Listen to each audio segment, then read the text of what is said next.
The following presentation is a Barrett Sports Media production. He's connected.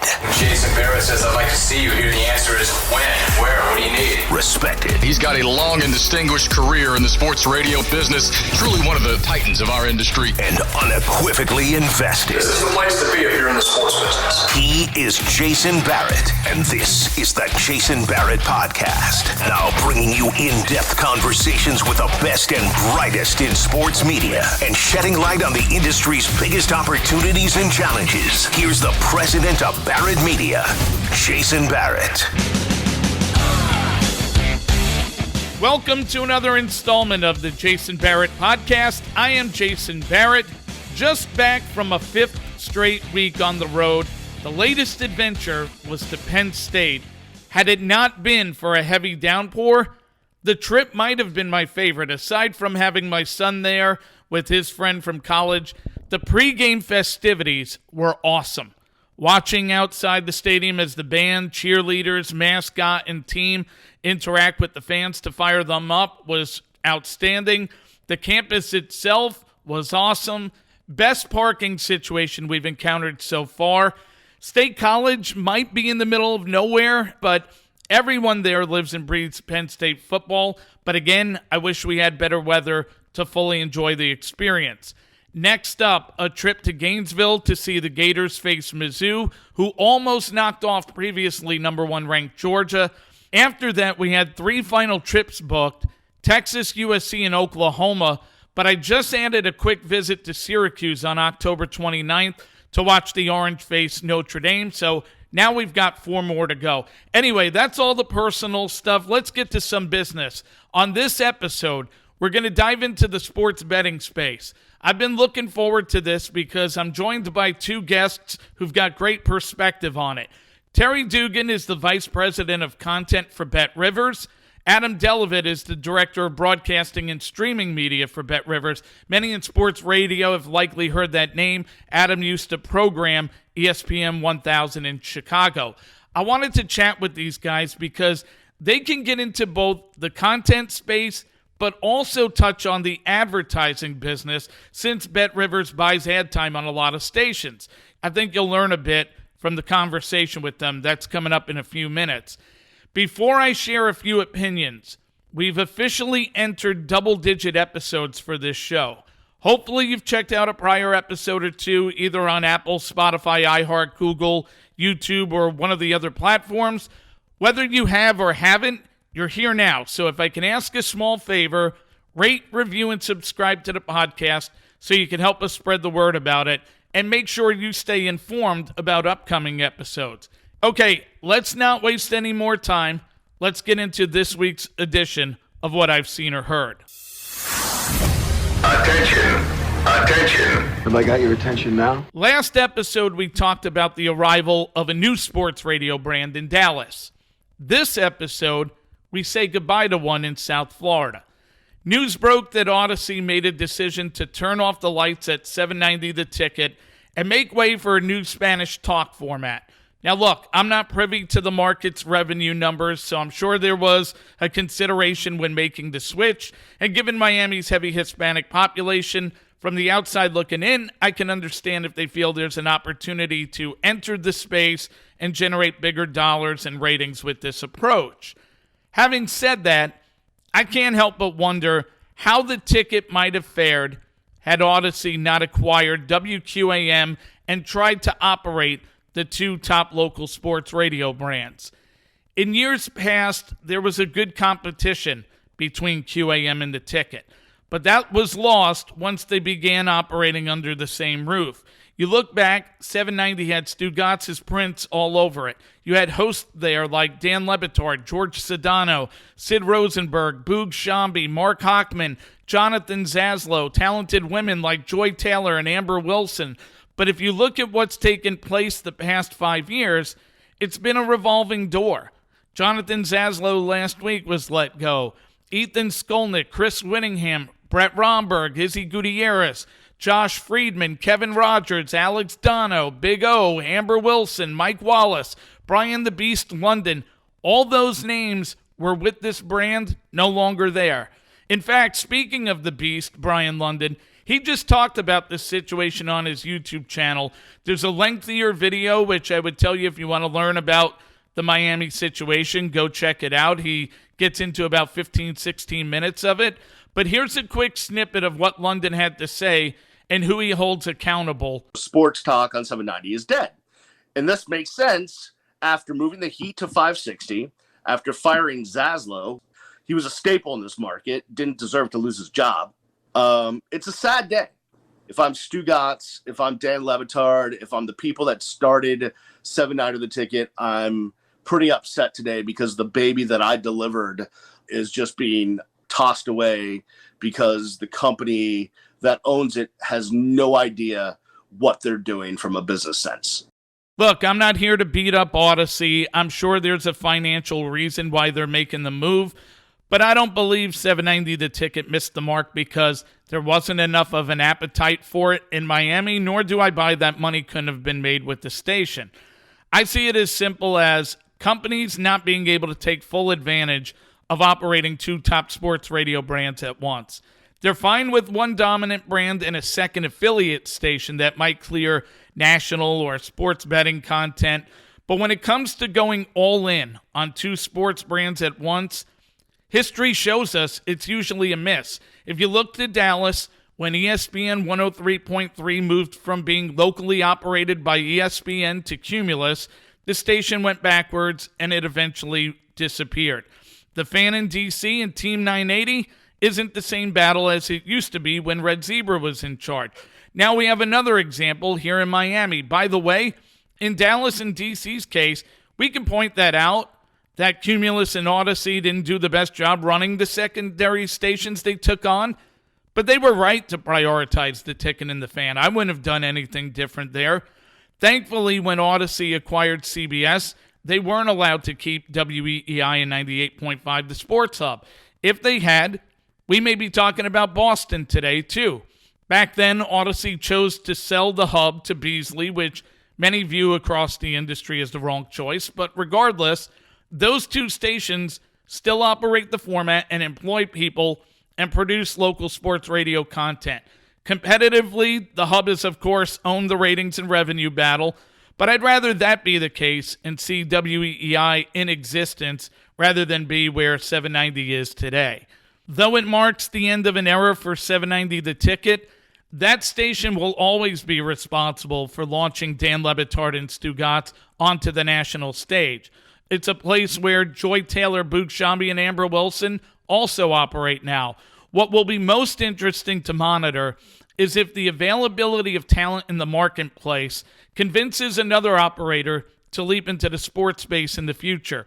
Meadowlark Media and 5 Reasons Sports, led by Ethan Skolnick, have done a nice job digitally in South Florida. I'm sure at some point, local teams will want more attention and a brand focused on them rather than being bounced around when conflicts arise. If you're in the building at Cox Media or iHeart in Miami, you're likely asking, does sports make sense for us? Maybe it will, maybe it won't. I'm sure other groups will also ask, can we make money in the 11th largest market if we acquired a signal and went all in on sports? It obviously has to make business sense. It's well known that Miami sports radio hasn't exactly set the world on fire from a ratings standpoint over the years. That said, a brand is only as strong as its talent, and it can't be successful without focus and commitment. There's a lot of good talent available in South Florida. I can't help but wonder how that might benefit a group that's willing to provide focus and a real commitment. Well done, sir. If you've got an opinion on the 790 saga or anything else for that matter, my email is jbarrett@sportsradiopd.com. You can also find me on Twitter, Facebook, Instagram, and LinkedIn. Time now to shift gears and set up this week's conversation. The sports betting industry continues to blossom with half of the country not even fully legalized yet. It's likely going to see continued growth in the space in the immediate future, and one group in particular, BetRivers, has added a lot of top-notch former sports radio talent to its lineup. In fact, I can report there's a new name joining the company's already potent lineup. Toronto sports radio icon Bob McCown has just entered into a partnership with the company as well. He follows Mike Francesa, Mike Missinelli, Dan McNeil, Mark Schlereth, Mark Madden, Danny Parkins, Brandon Stokely, Dan O'Toole, and others. They've done an impressive job on the content side, but they're also marketing partners of sports radio brands across the globe. And I thought it'd be interesting and helpful for you to get a feel for how they see the world of audio, as well as what they value when it comes to advertising. So without further ado, here's my conversation with the Vice President of Content for BetRivers, Terry Dugan, and the brand's Director of Broadcasting and Streaming Media, Adam Delevitt. Yo, listen! Terry, I'm going to make Delevitt blush a little because you obviously made a decision about a year and a half ago to bring Adam on board. When you were going through that process, trying to figure out who you needed to guide this brand going forward, what made this guy stand out and be the right guy to work with you? Well, I would say that when you're starting something from absolute scratch, where it's not your core skill set by any means, that when someone falls into your lap, you should probably keep going with that motion. So, for us, we knew we were pretty far away also from spinning up a lot of video content, and where we were going to start for sure was going to be podcasts and audio. So it just made perfect sense for us to bring on Adam. Adam also had really good background with betting. Yep. Or at least he told us. And then he showed us his bet slips that were losing. And we said, oh yeah, for sure. We got that one. For sure. You're in. You're one of us. And, we just taken a long time to try to feel our way out and how do we make this work? And all of a sudden it clicked. And then one thing starts building upon itself. And suddenly we're producing a really vast amount of podcasts that are taking various shapes and sizes, and with really big name guys and some people maybe you never heard of before, trying to cater to our user base the best we can. We were fools to not get him earlier, and he will rule the world one day. So Adam, in your case, you had spent time, 21 years essentially in radio. So this is an adjustment going from the ratings world of sports radio, dealing with over-the-air broadcast to now digital. What's that first year and a half of transition been like for you? Well, it's been great. I always pushed sports betting content at ESPN. While Disney owned us, it was a little hard to get a lot of things through just because they pushed back because it wasn't legal in states yet. Even though when we did sports betting conference or segments about making picks, it always drew numbers. At ESPN, I was involved in radio, but we also did a local expansion years ago with ESPN Chicago, ESPN New York, ESPN LA, where we had these local websites and we integrated shows, podcasts, local reporters between audio and digital and tried to combine everything. So there is a little bit of that in what we're doing because there's 14 legal markets of sportsbook and 4 or 5 legal markets of online casinos. So there is a little bit of local regionalized content with good, big personalities that have some fan bases that maybe we're not hardcore sports bettors, but, they know the lingo and they can kind of talk around it.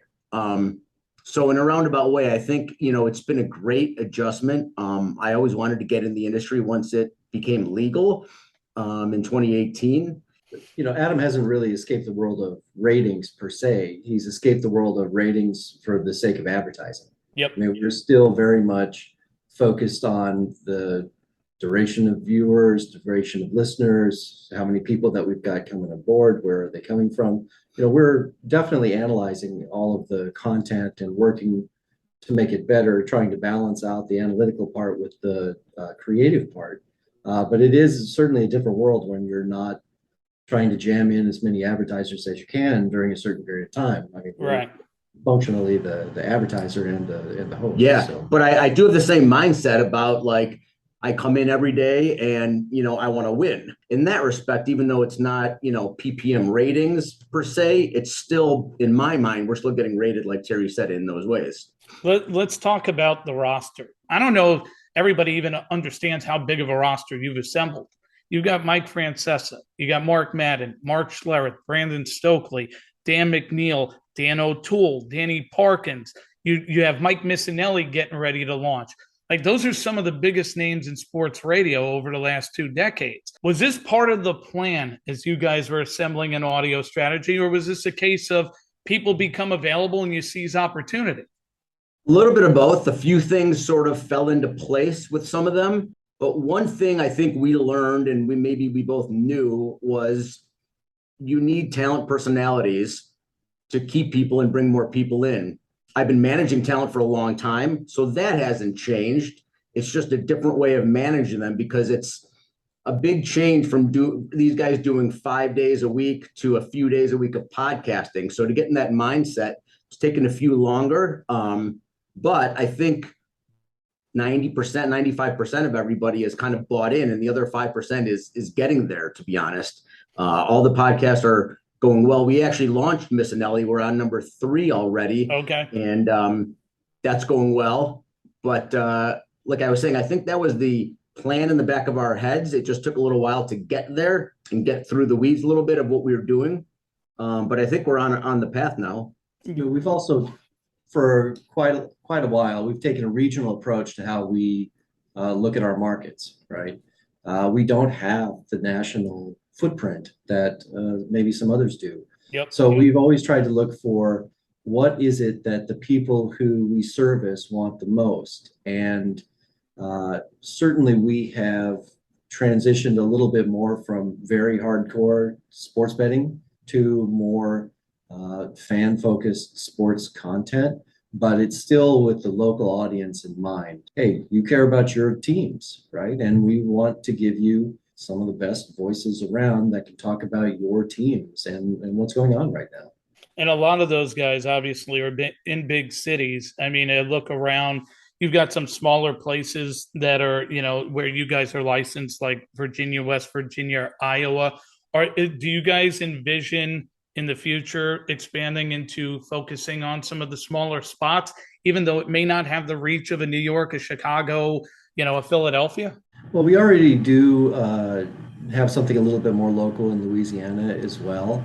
But as Adam referred to earlier, if we find the talent that would resonate in the market, well, I think it gives us more of a cause to do it, as opposed to maybe a little bit more coming in from scratch. Some of the markets, it's a little bit more difficult to get off the ground too, because they don't have the pro sports calendar all the way around, right? Like Indiana, you don't have baseball in the summer, right? So you're either going to take a pause somewhere, or you're going to have to find something else to talk about that's relevant to that audience week in, week out.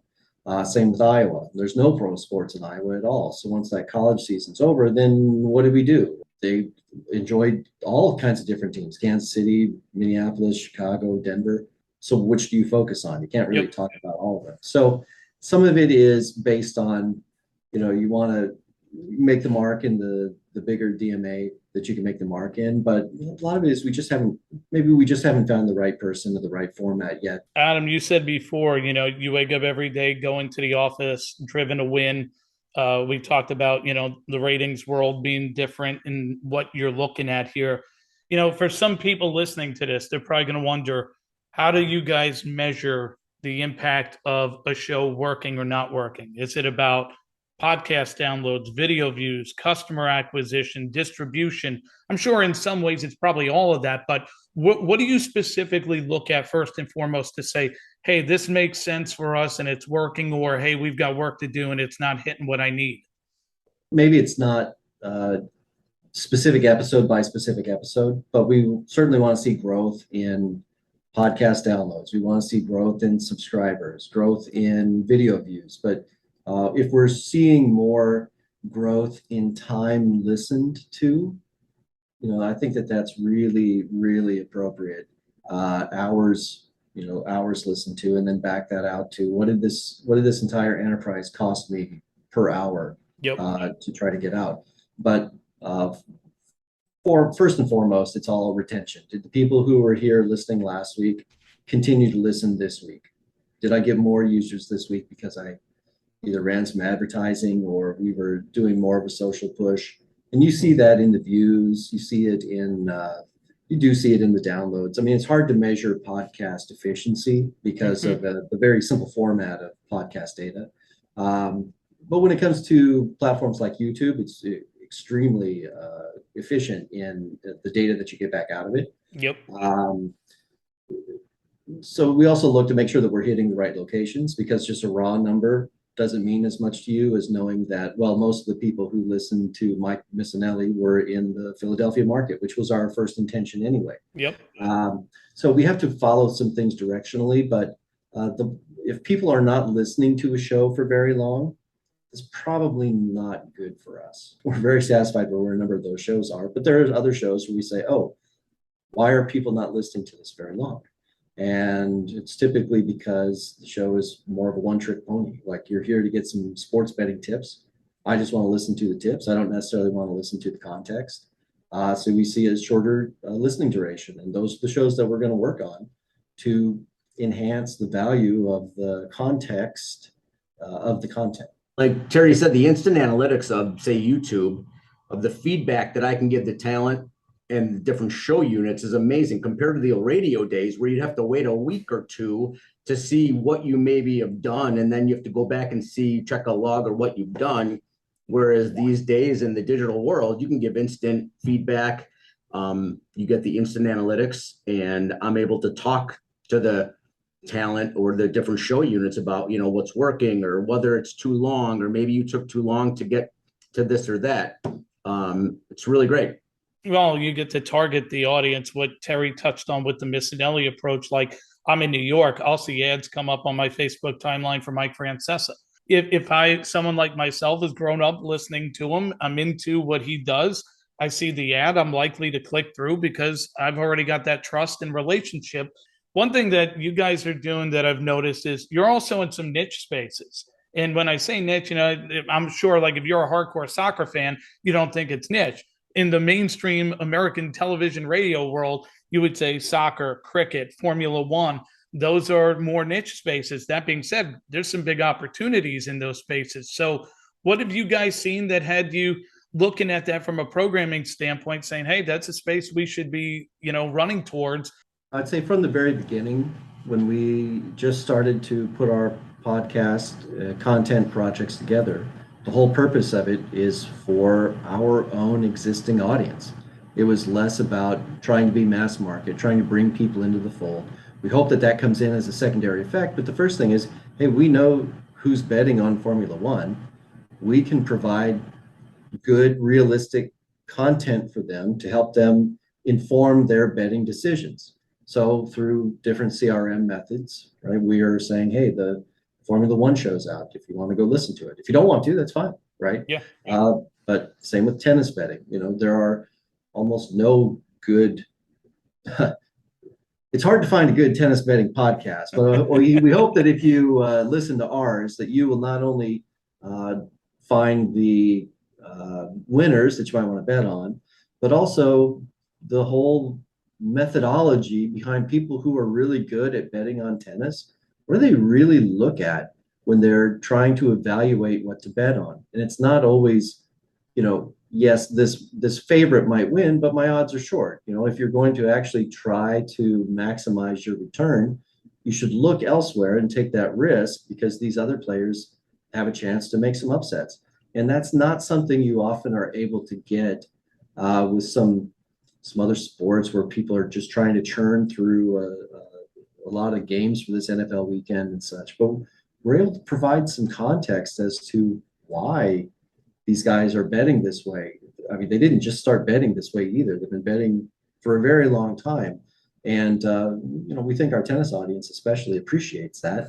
And, we want them to keep betting with us for sure as well. Sorry.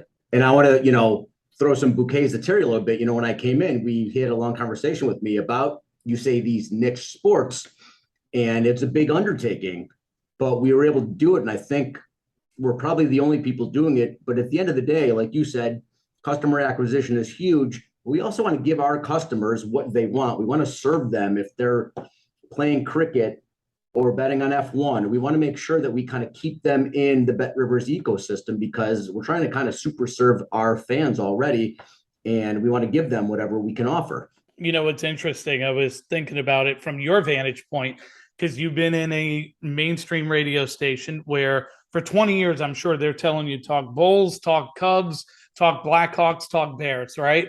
And so you would have probably been the radio PD at that time going, we're not putting tennis on the afternoon show. But when you think about serving the tennis fan and serving the soccer fan and serving boxing or whatever, you know, auto racing, that person looking for that may not be as large as your overall cum, but that doesn't matter. That person absolutely is valuable because they're also not just a listener, they're a listener with a credit card. And that's got big value.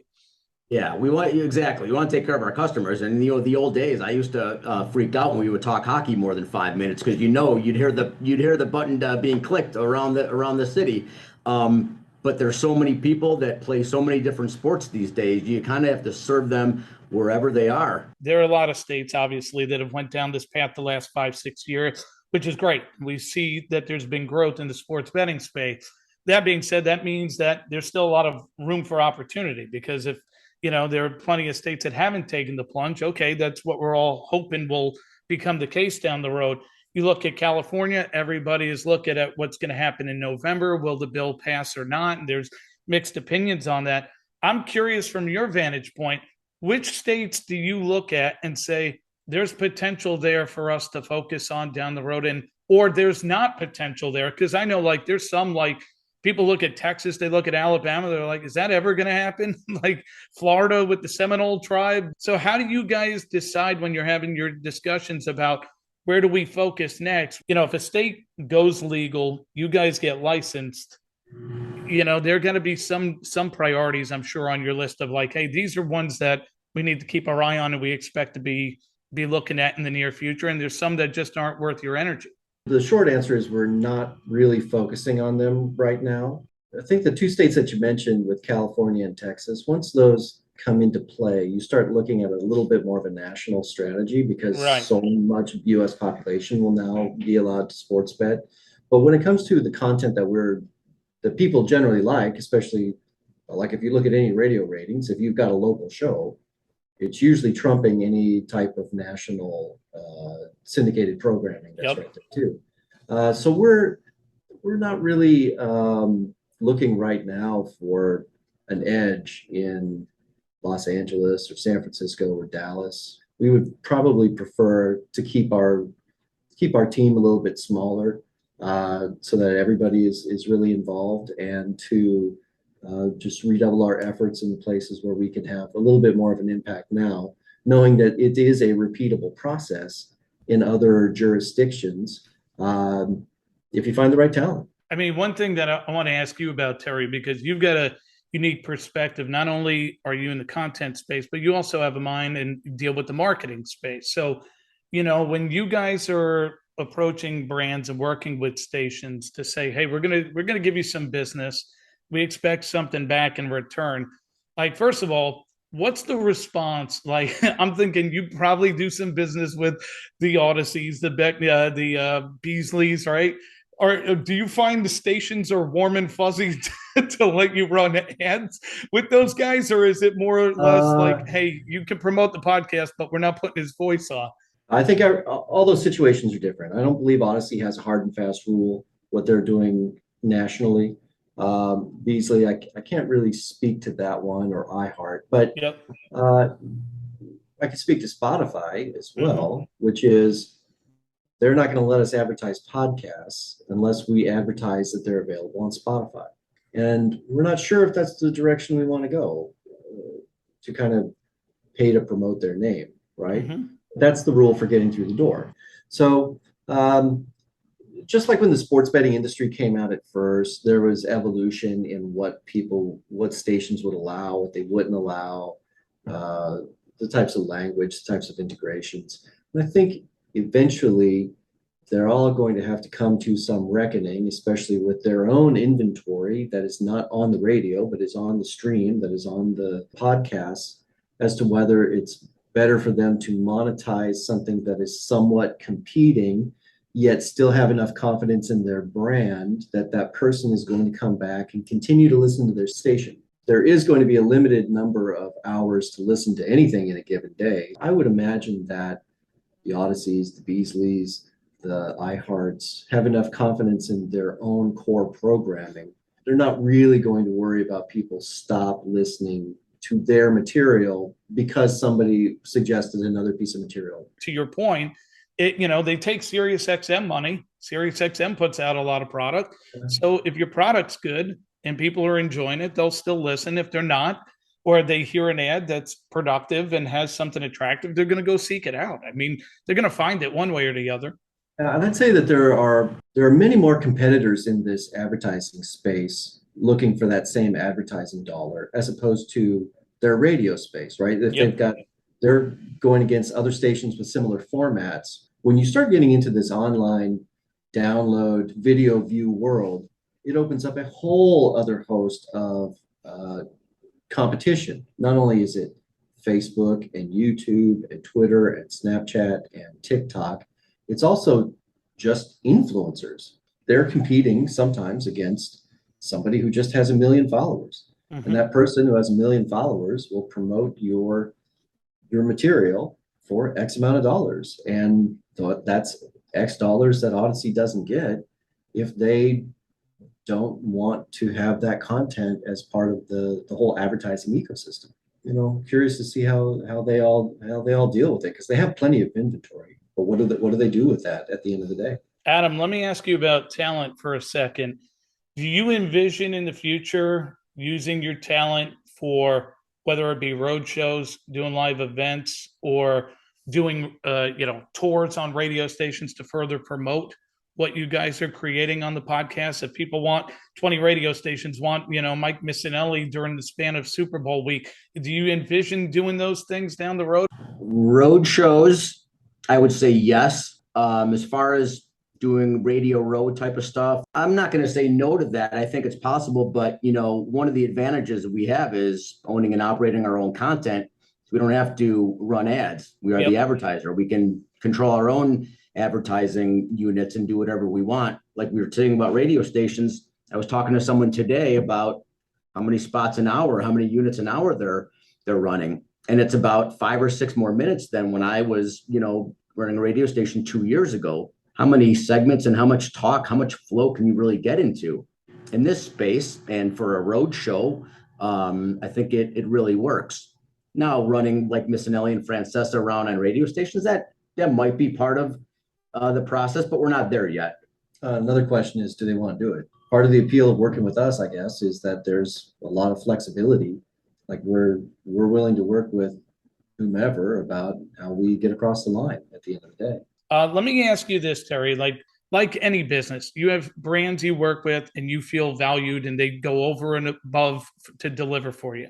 And then like others, there's probably some that you're like, okay, I feel like a business transaction. And as long as you're delivering, we're good, but where's the love, right? When it comes to a station, or whether it's radio, TV, digital, and they're approaching you and they want to try to earn your business, what is important to you? What's one unique thing that they could do to make you feel like, hey, it's worth it for me to be connected to you guys doing business?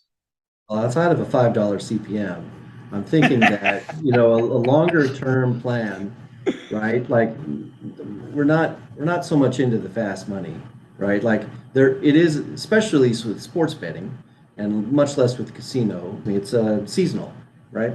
So yes, there will be a big splash during the beginning of football season, beginning of basketball season, March Madness. But where are we with the other 9 months out of the year where people's attentions wane either because a team is losing or because the other sport that they're interested in is going?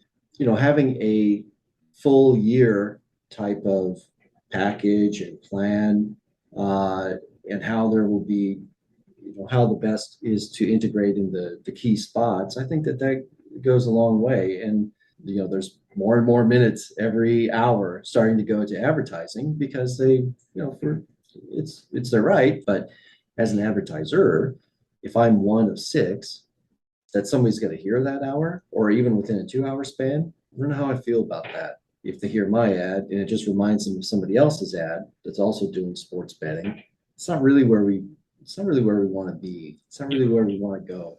And of course, when we have our own podcasts with these guys, we're 100% share a voice. Any advertiser doesn't want to be buried in the 8-minute spot break with, 15 other ads.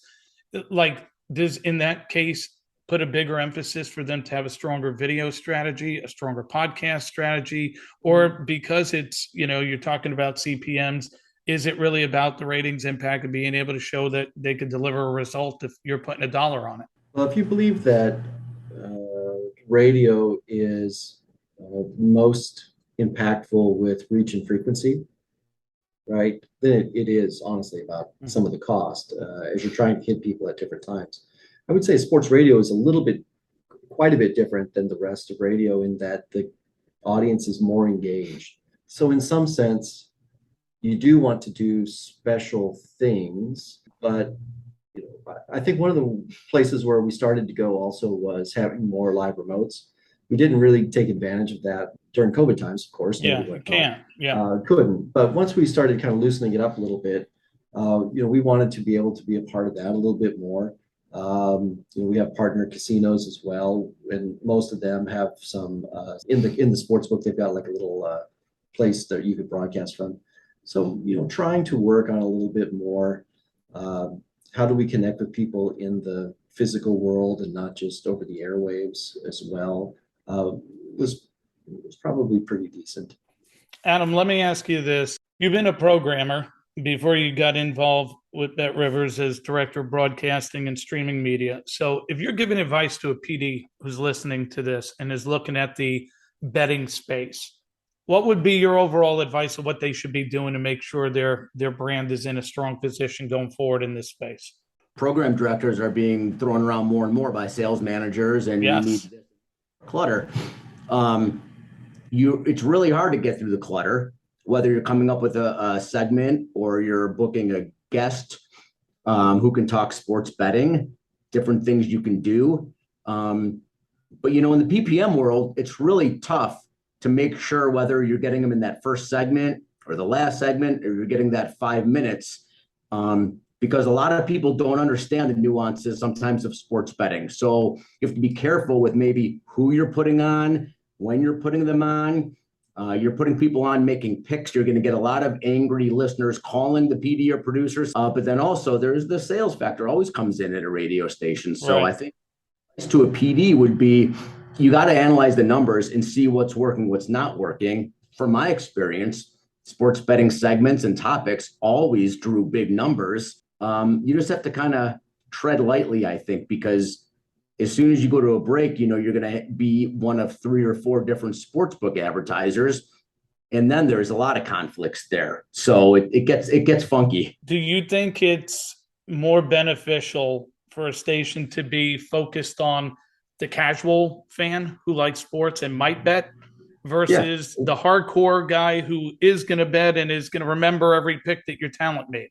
If you want my opinion, you always take care of the P1s. That was the right. But in this world, you want to get as many people as you can. So you have to be more general and maybe not get into the weeds so much, and maybe stick to the sports talk and the casual person who might make a bet. When Adam was making those programming decisions about putting sports betting into the content or not, there was not a glut of sports betting content in the market. Today, almost being more unique in broadcast radio is to kind of not talk about sports betting too much. If you're not going to do it right, however your station defines right, if you're not going to do it right, you probably shouldn't do it, because you're going to lose a degree of credibility that you are not going to get back. For you guys to be satisfied and feel like something you've been working on is hitting all the right notes and producing the results you want, what needs to happen? Well, our short-term goal is to allow people to enjoy our content from within the sports betting and the casino apps. Okay, so we're working toward that first and foremost. For that this project will ultimately be a success once that happens. When it comes to a much larger expansion, I think that we look at which shows already are in a good place, that the fan bases are hitting the KPIs that we want in terms of listening, and then how do we just expand it? For the podcasts that are not quite there, we want to keep getting them to that point. Once that's over, I think that we are turning more and more of our attention to catering to the casino side of what we are trying to do. I mean, sports, I don't want to say it's easy, because it's not, right? But it's the infrastructure is somewhat built for running up sports programming, because it has been a successful format, right, for 30 years. And there's kind of a way to somewhat do it so that you can gain an audience and cater to your markets. With casino, it's kind of starting from scratch. There's been poker programming over the last 15 years or so, but when it comes to all the other aspects of casino in all these states that are becoming legalized, you're starting from scratch. Nobody ever really made casino content. So from our perspective, it's the next great challenge for us. We want to give folks in the markets things that they want to listen to, for sure. And if it's a couple more sports shows, that's great.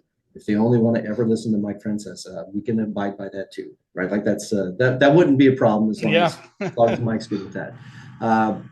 So I think that for over the next couple of years, you'll see our production value increase, accessibility, distribution, and honestly staying true to why we got into this in the first place, which is to give our audience some way to connect with us outside of simply betting.